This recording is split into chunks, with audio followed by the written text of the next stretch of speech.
Šta ćemo sad? Ma pucere, šta je? Moj Čiko.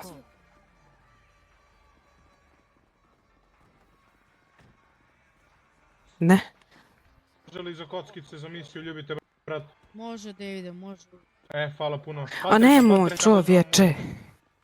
Panter, Nemoj. Lijepo ti kažem da staneš. A hoćeš me hapsiš? daj molim te brate za misiju. A nemoj onda. Ne zajebavaj. Au. Krle.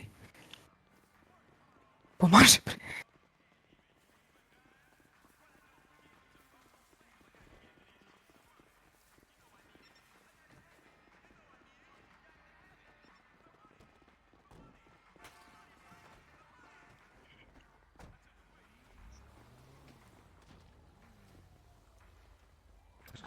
Šta je sad bilo?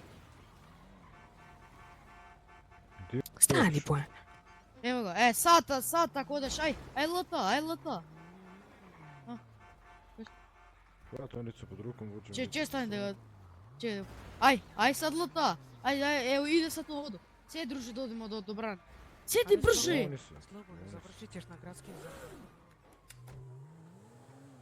Aj druže da odemo u branu, da odemo da bacim kad je red. Marka mi je branu, mislim znam gdje je kao.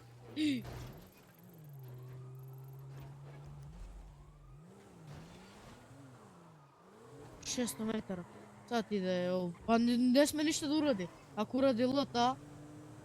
Evo, pak šta mu ja radim kad je retard uđe?